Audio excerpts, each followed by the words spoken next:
This episode of After Dark is brought to you by Audible.com. For a free 30-day trial as well as a free audiobook, head on over to Audible.com/GameBreaker. GameBreaker TV.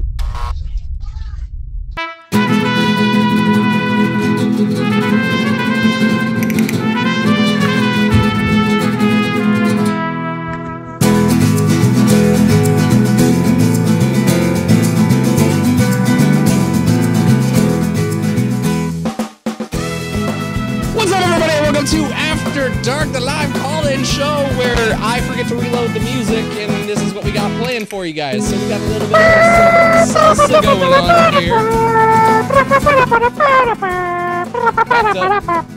Back up. You guys know him as Zach Schultz over there on the trumpets, playing some trumpets. And backing us up with the finger tambourines and the harmonica, Mr. Mike Byrne. How are you, Mr. Shafnut? It's a pleasure. It's been way too long. I hope you had a wonderful holiday. Oh, man. You know what? I gotta say, it's great doing what we do, but just being able to be like 2 weeks, I'm gone, I'm out, my phone doesn't exist. It was nice. It was a nice, long, extended vacation. Yeah, you left some lovely weather here, asshole. Yeah, how's that whole country frozen thing doing? I completely forgot about it when I came back to California. Almost. You know, it's been like 80 since I got back, so what cold snap? Look at me. You know what I did? I dealt with it like this. See this? This is the big bottle. This is the big bazonga from Australia. So you know it's I gotta say, it's been crazy. It's been, so by the time we left Chicago, that Monday, the next morning, there was a, supposedly, with wind chill included, it was going to be like 120-degree difference between Illinois and California. I got out in the nick of time. That's all. There was like a 40-degree difference between Illinois and Mars. Right? It was bad. Tuesday was bad, man. I woke up, I took a shower, I got out of the shower, and I was like, wow, I got the floor really wet. Did I forget to put the curtain on the inside, that whole deal? And no, I didn't. Where's this water coming from?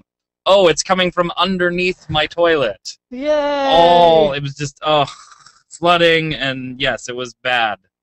Did pipes freeze? Did pipes freeze and burst? Is that what that was? No, the pipes didn't burst. The drainage stack had a clog that I guess froze a little bit. I don't know the exact diagnosis, the plumbers they come up with. I think it's diagnosi. I think it's diagnosi, plural. No, because no, that's not right. It's US equals I. Octopus, octopi. Ah, octopussies. What? No, I'm pretty sure that's not. Pretty sure that's. No, I don't. We had a pipe burst too. It sucks. I don't think that's right. No. All right. Well, cold weather aside, it has been a interesting week. I have not seen any questions here over on Twitter. I'm not 100% sure what our calls are. We'll go to our lines first. We may or may not have calls, and maybe we'll look at Twitter. I don't know. We're just gonna play the trumpet. That's all we do. Thanks for watching. We'll see you guys next week. No, so I don't know. It was huge. The news broke this morning. I want to talk about it because these are two games that I love. I'm gonna go let the callers call in first, see if they talk about it. If not, we'll get back to the fact that I don't know if you guys have heard. Kiggles, I saw you tweet something this morning. I hate those games. They're terrible. Supposedly, a little bird was telling me that Ghostcrawler is now a lead developer over at Riot Games. Huge news. I want to talk about it. I think we got some stuff we can say, but let's see if the callers have anything that they wanted to talk about first before we get to that. So let's go ahead and open up the lines to our very first caller. Caller on the line with GameBreaker After Dark. Tell us your name, tell us where you're from, and tell us your question. Hey, this is Chicken Eater from Denmark. I called in before, and Happy New Year, everyone. Happy New Year, Chicken Eater. And to you. Thank you. Well, while my question may not be about Craig Street going to, it is still about games this year. as many games and movies dated to release this year, which game or movie are you most excited to see this year? Game or movie this year? I don't feel like I need to pull up like a games release list. What the hell is releasing in 2014, Google? Releases. That's exactly what I'm typing. Blizzard is blowing their wad, so I'm all about the wad. I actually think it's their release-I. It's release, release-I. Release pussy! Oh no, that doesn't work there. I'm really sure that one's not correct. 100% sure. There's two things that I'm really looking forward to, and one of them is because I'm just a big fan of the game and hope that it will do well. And then the other one is I really need to see this after launch and see if things come together the way a lot of people hope they will. So the first one is the reason I sold my PS4 pre-order, and that's Watch Dogs.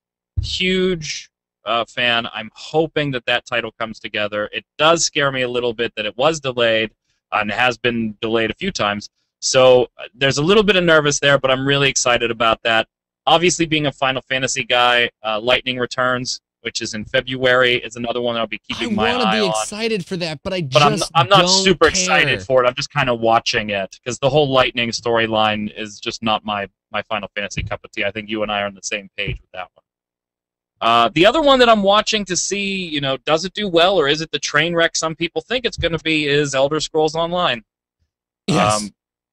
Forbes kind of put the article out there that this could be the greatest failure of 2014, and with betas going on and people talking about it even though they shouldn't be, it's going to be interesting to see how this all comes together for both Elder Scrolls fans and MMO fans. Kickers, what about you? Anything you got off the tip of your tongue you want me to go? Raper of Souls. Raper of Souls? Oh, I mean Reaper, excuse me. Rapier? Reaper. Rapier of Souls? I'm sorry. I was just, that's what Diablo 3 actually did to me the first time I played it. It raped my soul. So I was just assuming that it was going to be called Diablo 3 Raper of Souls. Sounds like a legit expansion. I think we don't know if Warlords of Draenor is coming out this year or not. Nothing's been confirmed. I think everyone on Legendary will agree that it's coming out this year. They might as well just close the game. Come on. Nothing has been confirmed, but I think it's safe to say that it's coming out this year. It's coming out this year. I think they are dropping the wad. I think it might not get an official release this year, but Heroes of the Storm will at least go into beta this year, which will be really exciting. Okay, but let's be honest. A Blizzard beta is a done game. By the time it gets to open beta, it's done. I mean, it might need to be tweaked, but sure. Ghostcrawler is not going to be on this. He's going to be out ruining League, like he ruined WoW. So ruining? You're going to start playing that card? Are we? This could be a really hilarious conversation. I think the internet's being so ridiculously moronic about what. Greg the internet Street, is being ridiculous. I know, right? Kel Surprise. No, surely not. I'll go through the list here of some of the games. I have a master list for this year of the ones that pop out. But I can say, I don't know if you guys saw the Nintendo Direct.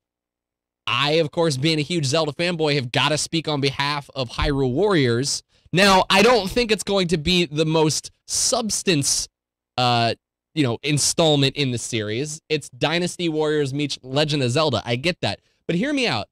I know I'm probably the #1 Zelda fan on here, but I've got to say, I just got done playing the new 3DS Link Between Worlds, and I like how they kind of tried to reinvent the conventions. I think it failed in some parts, but I like how they tried to make it open again and not be this linear progressive path. The problem with that I felt that as you played certain dungeons, you knew exactly what item was going to be your puzzle solving. Even though, Dungeon 7, by the time you have all of your items to solve your puzzles, you could have a complex puzzle there. But if you can go to Dungeon 7 at the very beginning of the game, you know that whatever item Dungeon 7 is themed around, that's going to be the only item that you need.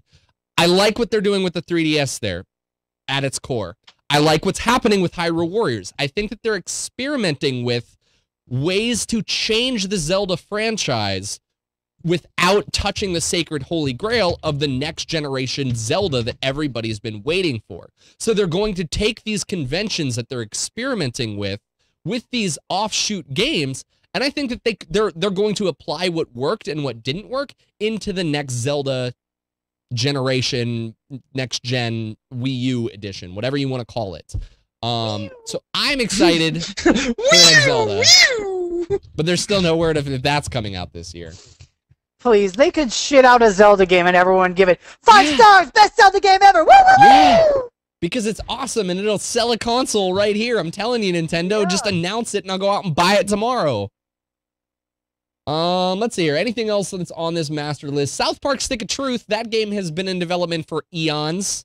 I'm excited to finally get my hands on that. Oh, give that one a little bit of slack, though. I mean, the company did frickin' close and get sold at an auction. Yeah. Let's give them a little slack. Titanfall, for any of you first-person shooters out there, they're remastering Final Fantasy X and X-2. As much like you, Watch Dogs was the reason that I ended up selling my PlayStation 4 when I got it, because that was the game that I was going to buy it for, and when it got delayed, I sold my PlayStation, so that's coming back. The new Infamous game coming PC back. Master Race. Well, then for PC Master Race, for any of you late adopters, Grand Theft Auto 5 coming to PC later this year. So that's exciting. I can get my hooker bashing quotient up. Good. Oh, Elder Scrolls It's Online. about the story, dude. The story's so in depth. Suck a dick. It's about fucking taking hookers' money and killing them with their shoes. Okay. That's what it's about. I didn't do that. I did not do that more than twice. You were the white knight. More than twice. I did not do it more than twice in Grand Theft Auto 5. Because it did have a lot to offer, but at its core, I knew it was Grand Theft Auto, and some hookers needed to die. I first needed a blowjob, but then hookers had to die. Oh my god. That's why you play Grand Theft Auto! Don't pretend like I'm the only one who does it, because I know I'm not. I don't play that game, and I don't need it. I don't play Grand Theft Auto. I have a higher moral standard. Yes, it's beneath Fuck, me. that game's fun. It's so much fun, man. Nope. It's a blast. I'd rather dress up in drag in Final Fantasy VII again than go beat up some hookers.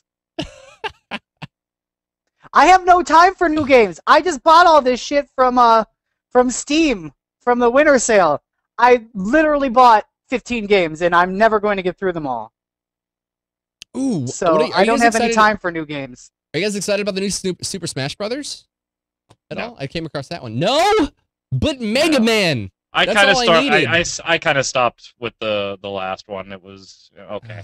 Now it's just not doing it for me anymore. I'm a Nintendo guy. Love my Mario. Love my Zelda. Love my Metroid. But no.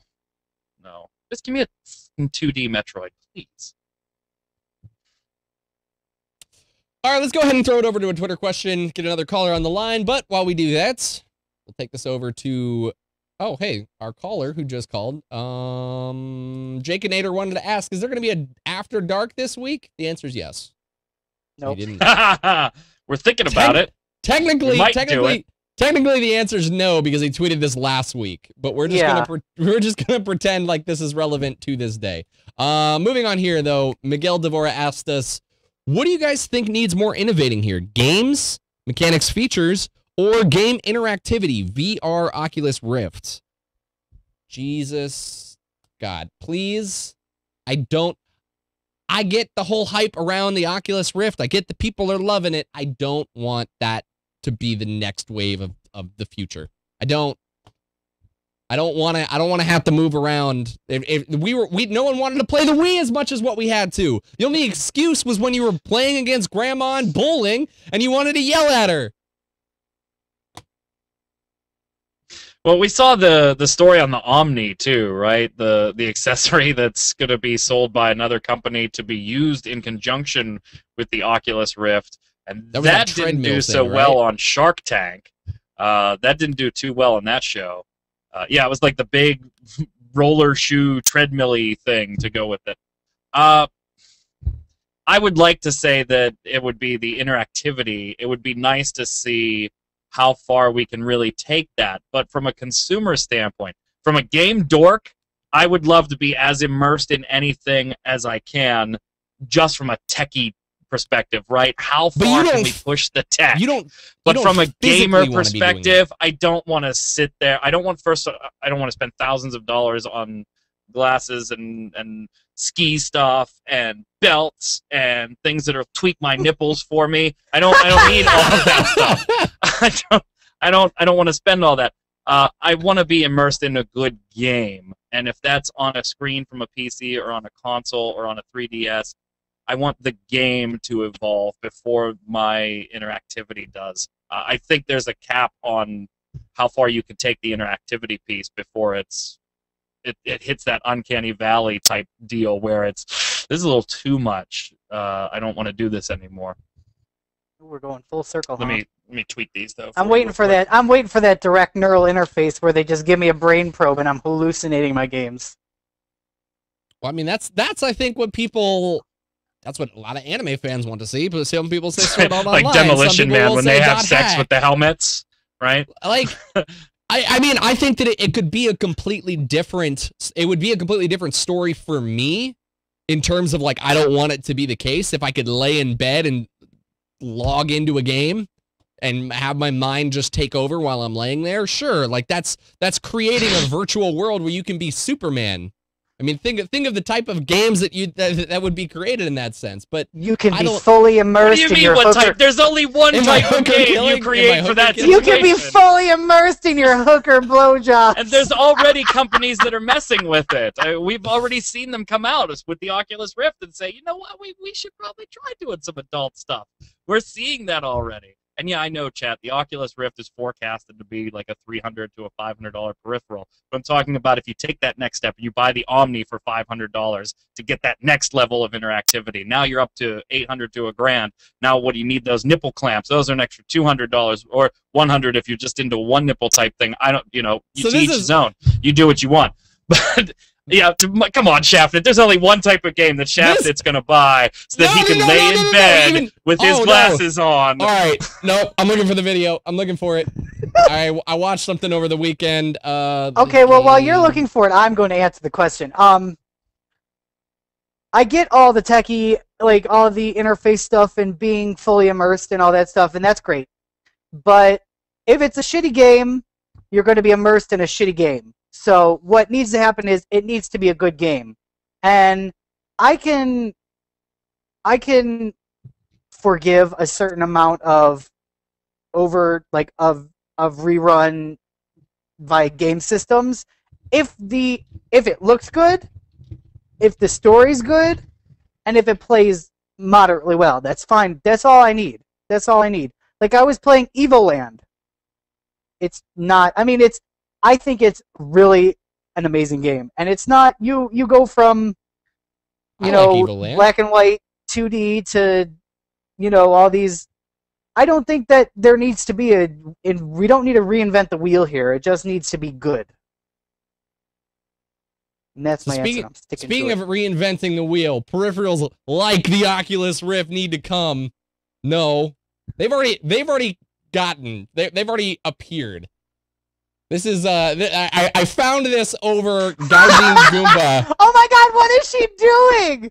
Gaijin Goomba is one of my favorite. It is an awesome YouTube channel if you guys have not checked out his awesome videos.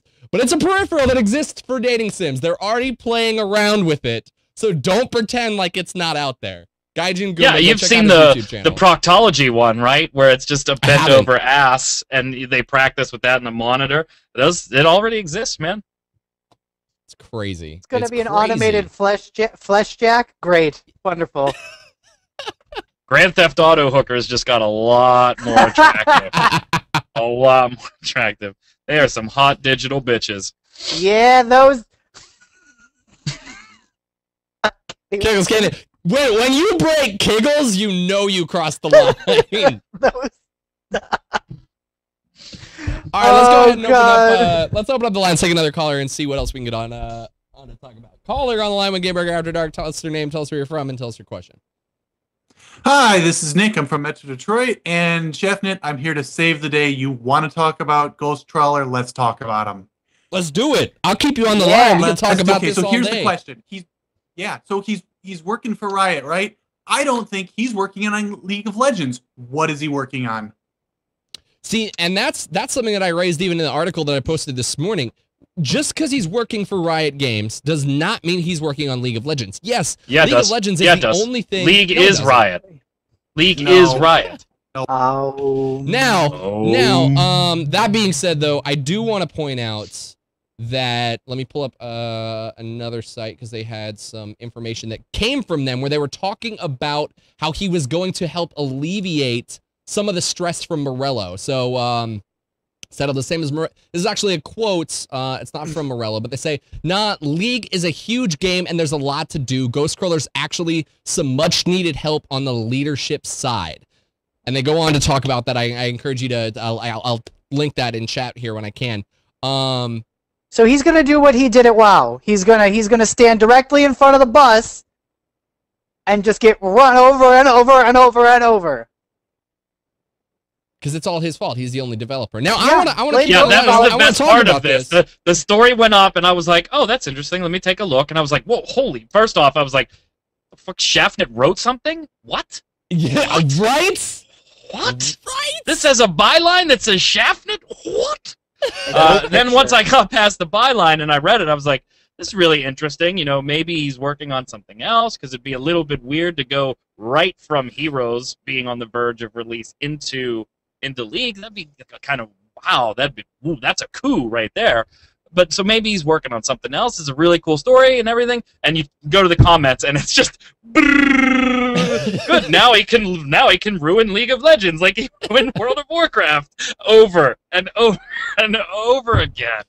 Because he's the only one that had any influence in anything over the last 4 years at Blizzard. Before it was blame Celestial on it was blame Ghostcrawler. Well, when he came in, Mike, as soon as he came in, World of Warcraft started going to unbalanced piece of oh, wait, he came in during Burning Crusade before World of Warcraft's most popular time of Wrath of the Lich King? Listen, don't let facts get in the way of your lovely story, okay?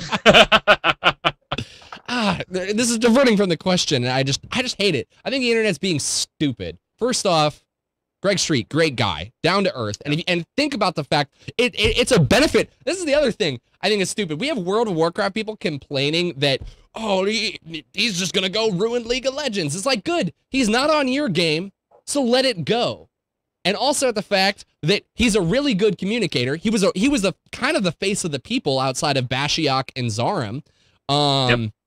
And that's what Riot's known for, is really trying to outreach to their community and be a part of making a game that their community loves and being involved in it.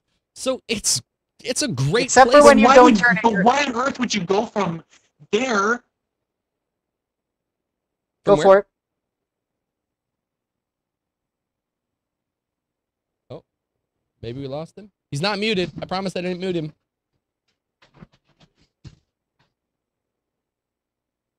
We pulling a, I forget what this is. Oh yeah, it's this is dead airtime. What are we doing? Caller, so, you're coming in stupid, caller. While we wait, we'll see if we can get him back on and he'll chime back in. I'll leave the microphones unmuted for the time being. But what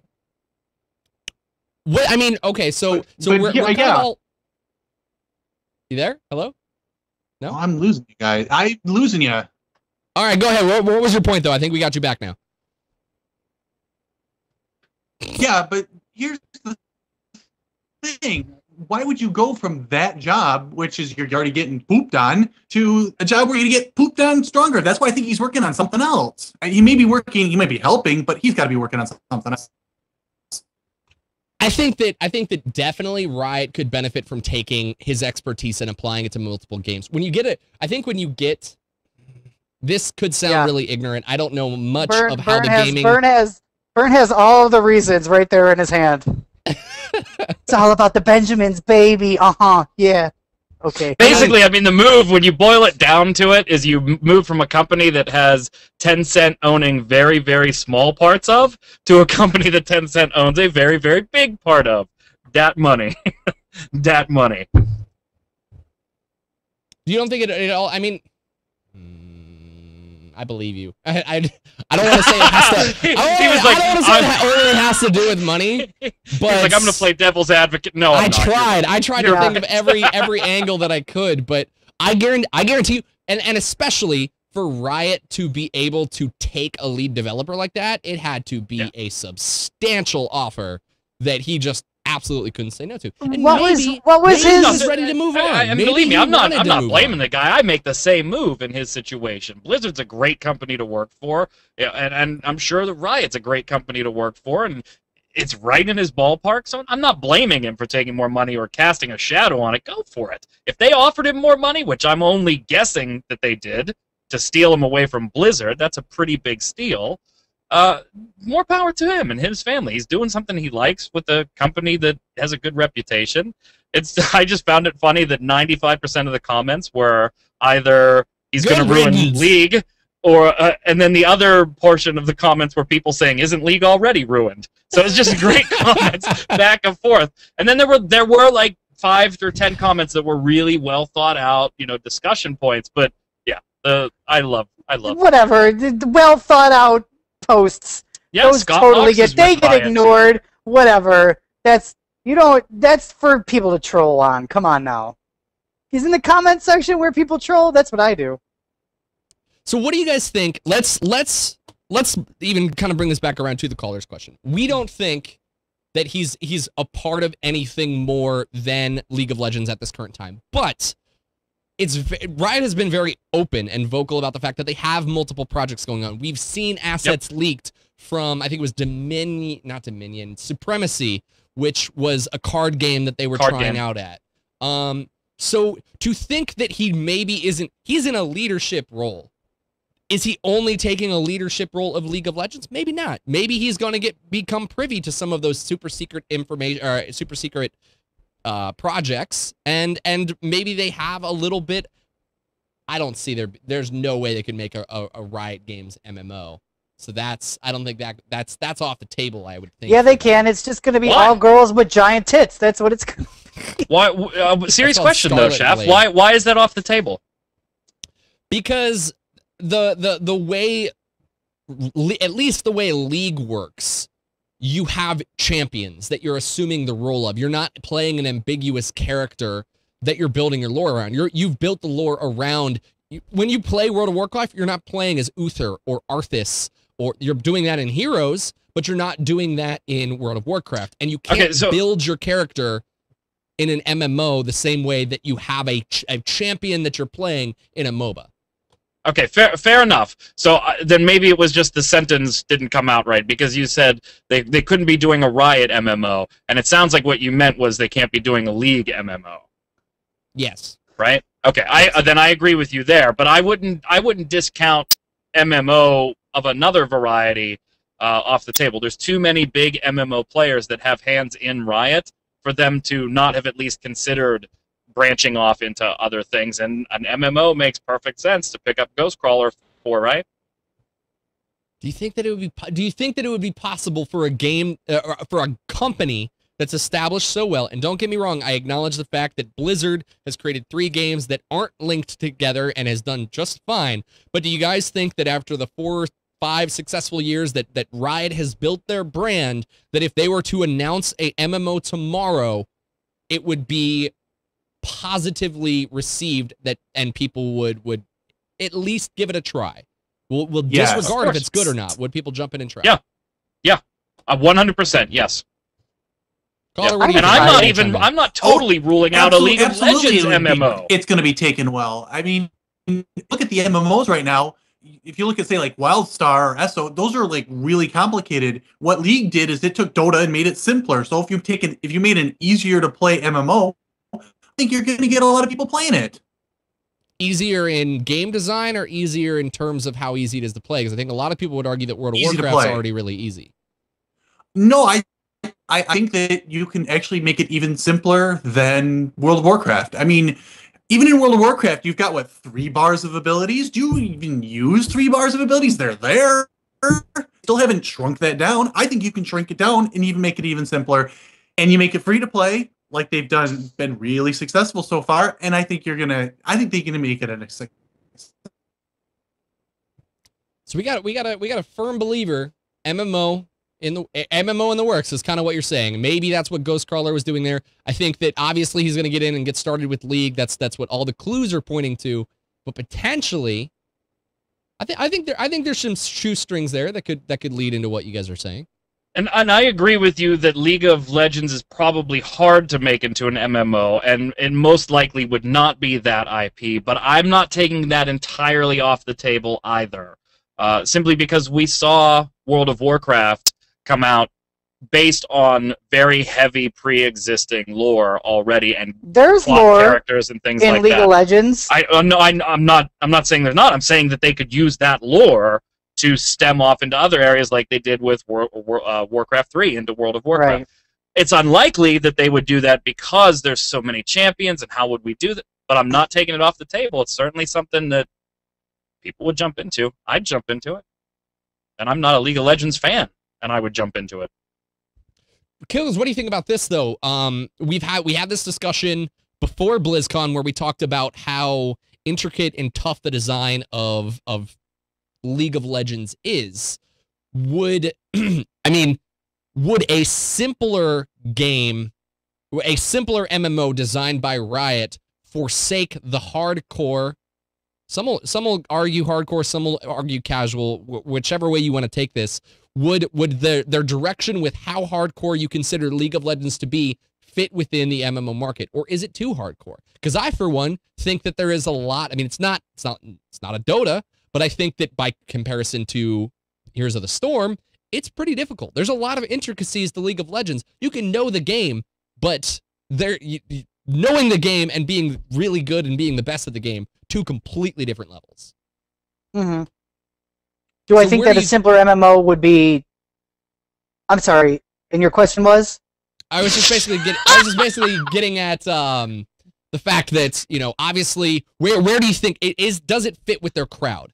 I personally like to think that League of Legends does have a very hardcore analytical that, you know, you take this ability here, you buy this then. That's why sites like MobaFire, LOL King, all those ones exist with build guides, strategies. I think it's a very hardcore arena junkies mindset. It's not a casual, easy game by any stretch of the imagination. So, but it can be if you want to play it like that. But go on. I guess what I'm asking is, since you're Riot is League is Riot, is it within their cards to design a simpler MMO that adheres to an easier fan base, or I don't want to say casual fan base because I don't think it's what the caller was saying, but kind of in that line of being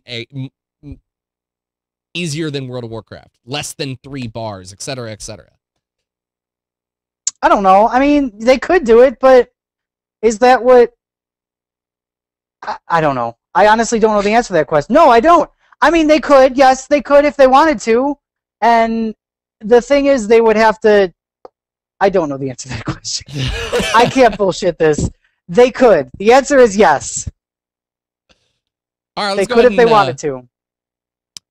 Let's go ahead and throw it over to another Twitter question. Boy, that took a long way. He was like, I'm sorry, it was a question. I wasn't listening to a freaking thing you were saying. I don't know. Yes. The answer is yes. Can we move on? Let's go ahead and throw it to a Twitter question here. This one comes in from Palladium. She asks, with the new console generation basically matching for the most part in both quality, or in both visual and depth, where do you feel console makers should head after this generation? Mobile, Steam type service. What do you guys think? What do you think is in store? We just got the next generation, so let's talk about the next generation. What are we in store for in the next 8 years? You guys have any predictions? Wow. Let's see. What will video gaming be like when I'm 40? I think, yes, you're going to see you're going to see it in this generation, and then obviously part of the next generation is the push to the Steam type game purchasing platform on consoles. I think that's kind of a no-brainer. The reason it's not as prevalent right now, obviously, is it's memory issues as far as being able to store things in consoles isn't that great. They got cockblocked, though, Burn. Long term, that whole idea got cockblocked when everybody freaked out over Xbox. Now, I'm not saying Xbox had the best, the best ideas with their new generation, but if you didn't understand that's what they were trying to implement, they were, and everybody got upset when DRMs and all these other things. Well, no, because I think it was just more than that. It wasn't just the DRMs and things. It was that there was going to be control and other implementations on top of that DRM. As long as you give people it's like my computer, right? If I buy a box piece of software, I have the right to play the game. Now, if it's an online game, I may have to pay for a separate service. I'm not talking about that. I have the right to play the game. If I buy it through Steam, I have the right to play the game, the only difference being the physical and digital copy. And then, obviously, if I'm bought it through Steam, I have to be playing through Steam is a limitation. Neither one of those two features has any type of restriction on me as far as what I can do with the software that I bought, particularly the box. And that's what the Xbox One was starting to take away and chip away at that people didn't like. It wasn't that you could purchase more things digitally, it was that there was a control element on it as well. Even if you weren't playing in an online forum, which is bullshit. I think we're going to see more pushes into that type of Steam atmosphere. I would like to see cloud. I liked the OnLive service. I mean, it wasn't great as far as being a hardcore gamer, particularly first-person shooting in a multiplayer environment. But I am really on board with that type of setup.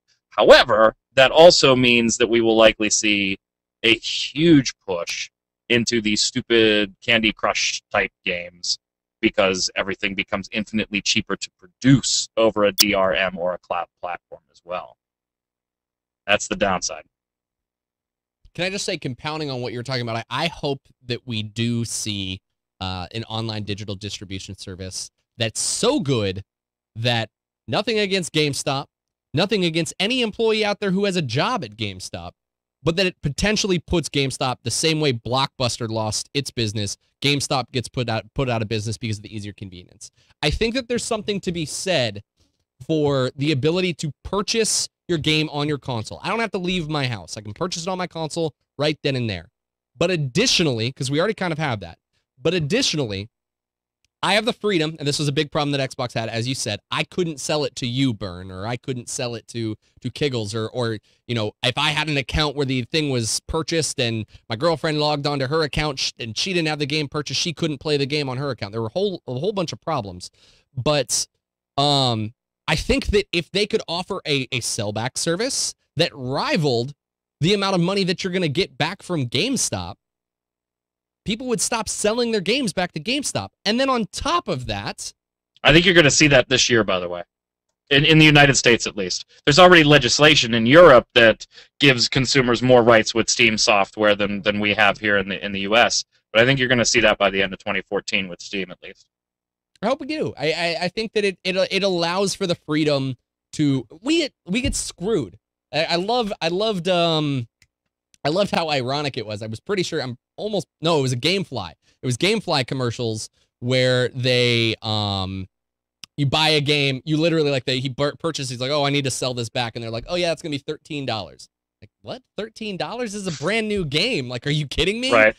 I think that problem could be solved if everything was run through the digital distribution service. And you could sell back to the service and get a good portion of your money back if you wanted to buy another game. GameStop closed down today a significant amount because of their holiday sales being significantly lower than forecasted. So we're already seeing more and more and more shift each and every year. I don't see any reason why it stops, especially with legislation catching up to and giving the consumer more rights on what happens with a digital purchase. Just makes sense that we keep pushing it. All right, let's go ahead and go to the next question. But before we do, I want to tell you guys about a service that we have, a wonderful sponsor that we have here on GameBreaker, and that is the great Audible.com. Audible has a whole bunch of audiobooks that are available for download and listening to on the go, which makes it great. And I don't know if you guys out there, I know this is obviously a game-related show. This is going to get a little heavy-handed. Stay with me, though, because I absolutely love these audiobooks. If you guys at all are just getting out of college, you got to deal with student loans, or maybe you're trying to put your first budget together. Financing, I'm learning, is just so important. And the man to listen to, the man who's got all of the answers for you guys, Dave Ramsey, absolutely one of the best books you could possibly read in terms of learning how to market and manage your money, putting a budget together. I highly recommend these audiobooks, and they're available for download right now on audible.com. Now, if this isn't your thing, if you guys really aren't about the whole financing, budgeting thing, that's perfectly fine. They got a lot of other things that are available, like World of Warcraft books that are available for download as well. They've got a whole bunch of video game related topics, so you can also go down your whole science fiction. They got Star Wars books. You can go down your fantasy fiction. They've got everything.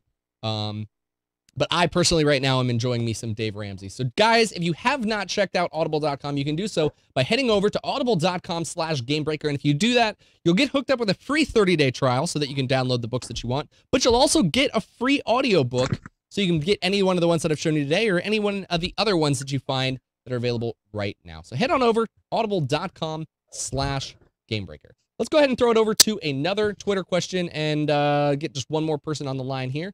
This question comes in from a good friend of mine, good friend of ours, good friend of the show, good old Zista. He asks, I finally started playing Final Fantasy 13. I love the game so far. Let's just stop your credibility right there, sir.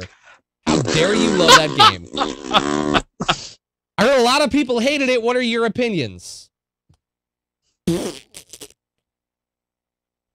Walk in a straight line for 50 hours. You guys are brutal. All right, I hated that game. No, brutal. I am such a Final Fantasy fan, and I despised that game because it broke all illusions of choice. And I think it didn't go for it. It didn't present any illusion of choice. It didn't. At no point in the game did you think you were going to have a lot of choices that would be high consequence or high risk, high reward type situations. The game focused on story and it focused on introducing the paradigm system, which was a huge shift in battle for the better. Do you know where I? It was. It was. No, I agree. I agree with Burn. No, the battle system was good. I disagree with you on that. Have you played yes. Final Fantasy 14? No, 13. Yeah, 13. I'm talking about 14. A lot of the stuff that they used in 13 that actually worked is in 14. I can see it. And the thing is, I see a lot of different elements from a lot of different, Final Fantasies crammed into that game. So, do I think that Final Fantasy 13 was a boring game? Yes. Burn, here's the answer to your question. Where did they ever tell me that this game was going to be non-linear? Oh, when they put Final Fantasy on the title. Here we go. In the established franchise that's Final Fantasy, where I get an airship at freaking level 50 or 60 and get to fly around the world as many times as I want, listening to the Ragnarok theme, because I'm super excited that I got my airship. But then you yell about how the game isn't innovative, it changes nothing, it's not doing anything new, it's just rehash, rehash, rehash. It's a circular argument. I agree with you. The game was linear. That sucked. I didn't like that there was no towns for me to explore. I didn't like that the NPCs virtually had nothing to do with the game except for very, very obscure hints that often you had to go to online to decipher anyway. I did like the paradigm system and the whole shift in combat there. Even though, yes, and chat was like, oh, wait a minute, you're right. In the first version, it was simplified to the point that if you set up the right combination, you didn't have to do anything for the rest of the game. I didn't have to. Lightning 13.2 kind of started to push that in a better direction, and I think Lightning Returns in February is really going to push that in a more strategic direction. But it did do a lot of cool things. I thought it told a great story. Granted, it may be one you have to play through twice to get all the little nuances, and we'll see how it wraps up in Lightning Returns. I did like the shift to the paradigm system. I agree with you. The linearity was a problem, but hey, I would rather see a series try to reinvigorate itself and try new things than to play Final Fantasy II or Final Fantasy IV or VI for the 9th time. Oh, I would play 2 or 5 or 6 for the 9th time. Right, I would play those games as many times as I want to. I don't want to play a new version of that same thing. I'm not talking about that's not coming out right. Yes, I would play a high-definition version of them. I don't want to play Final Fantasy 15 if it's just a reskin new version of something I've already played. Yeah, I get what you're saying. I want to see progress. It's Kingdom Hearts for men. That's what Final Fantasy 15 is going to be. Well, it's what it is. It's made by the same guy who made Kingdom Hearts. It's going to be a dark Kingdom Hearts, and that's why I'm so excited for it. Now, off the topic of bashing just Final Fantasy, I want to throw this question out to you, because this is honestly something that I'm struggling with a little bit. What do you think tells a better overall story and makes a better experience. A very structured linear game. Bad example being Final Fantasy 13. Great example being The Last of Us. Or a very open-ended game that is the corridors that are hidden. You know, the early Final Fantasy 7 is a corridor. They just don't tell you that. There's only one way to go. You just don't realize it. It's more open-ended. But by being a little bit more open-ended like that, by having the towns to explore, by having the offshoots and the need to talk to NPCs to figure out where to go, I feel it enriches the experience as a whole, rather than having your experience force-fed to you, where all of your conversations feel artificial. It didn't feel like you got to experience the world. I'm not saying that one or the other is the exact answer. I guess I'm just asking you guys. That's kind of what I'm thinking. What's a better experience? A very linear, well-played story like Last of Us, or one that they left open that you got to live and breathe and explore? I don't care. I just don't want to see the invisible hand. I do not want to see the invisible hand pushing me towards the end of the story. That's all that's my one thing that I don't want to see. I could care less if it's linear. I mean, that's not true. I would like it to there be some openness, and I get that, you know, it needs to be as linear as it needs to be for the story, but I don't want to see it needs to be linear without telling me, you know, bashing me over the head with a needlessly large rod that it's linear. Do you get what I'm saying? Like you have problems with needlessly large rods. I never have problems with needless. Burn, I don't think there's one. I don't think one. You set it on the T-ball stand for me, and I whiffed. Yep. Yeah, it's been a few weeks. You know, we'll get back in the groove next week. You should have hit a home run on that one. A volley. I don't think one is better than the other. I think it's, and Chef, I think you feel the same way. Ultimately, it's just a personal preference thing. Both of us are huge fans of The Last of Us, and that is a straight line from beginning to end, with no illusion of you're coming off these rails anytime soon. And both of us absolutely love Final Fantasy VII and the open world vibe that it gives us. For me personally, what tells a better story and meets my preference, something more like Final Fantasy VII. I would never argue that 13 was the best game in the franchise or my favorite game in the franchise, but I think it takes a lot of unnecessary bashing that it doesn't necessarily deserve in all cases. I agree. I can agree. That was a well-informed opinion that I can stand behind, Mr. Mike Byrne. Clap. I was gonna take my hat off, but this is a headset, so that was stupid. Let's go ahead and open up the lines. Take our last caller of the evening and get this show moving. Caller, you're on the line with GameBreaker After Dark. I have a feeling Kiggles might know who this is by the way he put his head down. Caller, you're on the line with GameBreaker After Dark. Tell us your name, tell us where you're from, and tell us your question. Hi, I'm Andrew. I'm from Philly. How's it going, Andrew? Going good. My question is that I don't know about you guys, but one of the things I'm looking forward to this year is the release of WildStar. But I do kind of have reservations about 40-man raids. I mean, I used to be a quarterback in the day, and it was a pain in the butt trying to find 40 good players who knew how to do mechanics well. Often you had 10 people who were either AFK or not doing jobs. How do you think that'll go over in WildStar, bearing in mind that the average MMO player has had a lot of experience with raid bosses since vanilla WoW? Yeah, this is something that comes up a lot on UDSP about 40-man raids. This is something that comes up a lot on Legendary when we talk about back in the day of 40-man raids. We talked about it on Twimo as well. It's a tough answer because a lot of the MMO boom happened. You know, I think a lot of people would say Wrath, the Lich King, Burning Crusade. 40-mans didn't exist. A lot of people who know what they are. I think there's a very vocal minority of people who want them, but like you said, are potentially forgetting a lot of the trouble that came with them. Standing around for 2 hours just to try one attempt, and then you waited for 2 hours, so now 10 more people have to leave. Now you're sitting around waiting. It's not really the most effective use of your time. It's basically a cat herding raid. You're herding cats. That's what 40-man raids are. Me personally, like, I loved back in the day when I'd sit around waiting for a raid to start. I did. It was great. I loved the camaraderie. Nowadays, I will not. I don't have the time. Sitting around for 2 hours just to wait for raid to start when I was on time, I will get furious and quit and walk away. I don't have the time for it anymore. So I think that people are looking back at 40-man rating with rose-tinted glasses. I see what WildStar's trying to do by capitalizing on that crowd.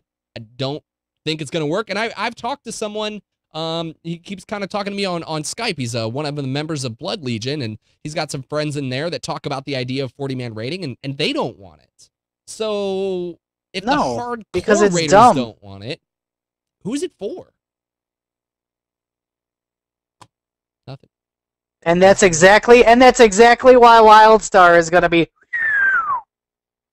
Who's it for? What's 40? Well, what's 40-man rating? Why? What is the net? What gap are you filling with a 40-man raid? You're not. Okay, maybe it seems more epic because it's 40-man, but we tried this, honey. It was done. It's over. 40-man raids are dead. You're not doing it. Get off the idea. That's a crazy statement to go as far as saying that WildStar will tank simply because of 40-man rating. The game has a lot more to offer than just 40-man rating. Well, it's an uninformed opinion, so I'm being bombastic for the sake of being bombastic. He was like, well, on a seer tip, I don't know shit about this, so... Yeah. I'm just saying, 40-man raids are stupid. They're stupid. I didn't like them back in vanilla. I certainly am not going to like them now. 25-man rating is fine. I'm split on this one. And chat, Dr. Kepper pegged one of the reasons why I'm split on this. There's a reason World of Warcraft doesn't have 40-man rating anymore, right? It's because it wasn't the optimal set of circumstances for a huge player base, that it just didn't work the way they intended it to work. And players weren't enjoying it. You know, that's kind of what Blizzard does. They find what isn't working and try to remove it and put something else in its place. 40-mans weren't doing it. On the flip side, and I'm a big WoW player for a long time, I will be back when Warlords comes out, so no problem. The other side of that is I was a huge Final Fantasy XI player for years, from launch date until Final Fantasy XIV A Realm Reborn came out, pretty much. I was still playing Final Fantasy XI. And Dynamis is an example of huge raids, 64 men and women, that was done right. It was challenging. There were moments of high pressure, but it was just done right. And it's not like I can put my finger on and tell you, here's what Dynamis in Final Fantasy XI did right versus what 40-mans in WoW did wrong. But I'm split. I really want to see 40-man raid succeeding because I think there's something inherently cool about being around that many people all trying to reach one objective and all of us needing to work together. PvP excites me, and I'm not a PvP guy. It excites me when there are huge teams involved, even if it's a shooter or whatever. I like that idea. I want it to work. I'm excited about WildStar. The brief hands-on time that I had in May back in San Francisco to press event, I was really excited about it. I know the game's changed a lot now from streams that I've seen. I can't wait to get my hands on it. And 40-man rating may not have a market, but I would be lying if I said it wasn't a feature that I'm at least interested in taking a look at. And I think there's a lot of me out there that want to take a look at it and hope that it's done right. Well, now, I've been included in that. The problem is, I think, that we're so used to... We're so used to the polish that World of Warcraft has given rates. Like, at this point, things function very, very well. And when something messes up, they get on top of it like that.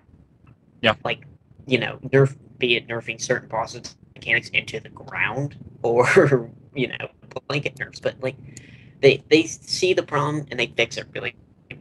And that's something that at the start they did not do. I'm wondering with WildStar, with WoW already having this polish and WildStar being a fresh game, WildStar comes out, say they have a boss that has a really broken mechanic, maybe it does too much rate-wide damage, what have you. Will they be as quick to see the problem? Because they won't have the numbers that WoW currently does, even if it's 1 million. You know, they won't see the problem as fast because they won't have, you know, as much of a database to pull from. Will they see the problem and fix it as quick as WoW tries to, or will they let it go? I don't know if they'll see it as fast based on the reasons you said, but now it kind of sounds like you're making the argument of you, and this isn't necessarily a wrong stance, but it almost sounds like you're saying you enjoyed 40-man the 40-man rating experience because of broken mechanics and the challenge that it took to. I actually did that because I was the raid leader, and one of the main officers in the guild, and it was my job to recruit people. The problem with recruiting people is, you know, always going to have 6 people in the corner AFK staring at the wall, and then the 34 other people have to make up for them being AFK. I mean, at least when they downsize as a 25-man, yeah, you can carry a couple people, but you can't carry literally a quarter of the group. Mm-hmm. Well, that's why, and you know this as being a recruiting officer, that the number one rule in guilds is always be recruiting, because that lights a fire under people's asses. Yeah, it's the hardest thing to do. I hate doing it. I didn't mind it, but the problem was, you know, you can say right now, I review apps for my guild. You can look at people's, you know, world of logs. You can look at like all the tools that we have in this game, and you can say, okay, well, you know, this guy doesn't seem to stand in the fire, but how do I really know? Maybe he was just, you know, doing really good these few attempts, and usually he does stand in the fire. He does die at Iron Star. He does die to Fox Fixate or Darumu Maze.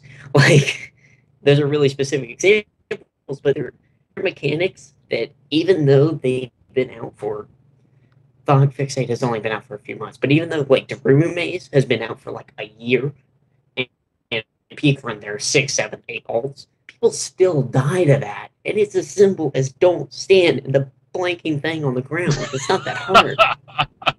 But it's like, oh gosh, fire. I think that increases my DPS. And people are like, too busy looking at the recounts to notice, oh, you're standing in the back. Why did I die? Well, you're doing no damage taking the floor, sir. Like, grats. You know, you did 300k, but now you're dead, and we gotta res you. Can I just say, you just reminded me of this story. It was back when I was raid leading in early Cataclysm. I had someone die on a list resort. Literally died to, like, I pulled up the battle log and I saw that she died, and I was just like, hey, don't die to, like, make sure you're not standing there because you died. And she was like, I didn't die to that. I was like, yeah, you did. Just make sure not to stand there. It's not a big deal. Just don't die to that. Well, I didn't die to that. I literally just typed in the battle log, and I was just like, well, then tell that to Blizzard, because they say you died to that. And I left it at that. I know exactly what you're talking about, and I don't understand it, but... It's like Acris Death Logs is a... it's an in WoW that, like, basically tracks, you know, what damage you took. And you can set it very well, but it'll basically say, you died to this. And before you died, you took damage from this, this, this. And even if you got heals in between, it's like, oh, well, you did die to getting, you know, the raid-wide AoE damage is unavoidable, but you also stood in the freaking fire. And when you, like, call somebody on that, their, you know, instinct is to get their back up and get on the defensive and be like, no, I didn't stand in the fire, sir. Well, you clearly freaking did. So I guess in the end, though, where does this all tie into? Is it just the fact that there's the unknown idea of, with trying to recruit 40 people, that that's a factor that you can't control no matter how thorough you are in applications. With 40 people, you just can't control that, so there's no reason to bring them back simply because of that? Well, the 40-man raids, like, you can't control everybody. You can't control anybody more than yourself. But, like, the issue is finding talented applicants, and most people are probably going to pick up WildStar, and, you know, let's say real rating doesn't start until 2 months down the line, because they said that it's going to take a long time. So, you know, rating in WildStar won't say 2 months, just conservative. And, you know, by the time you get those applicants ready, you're going to fill your roster, and then you're going to kind of see what it's like. And even though MMO players have changed and adapted over the years, and I can agree to a certain extent. Mechanics.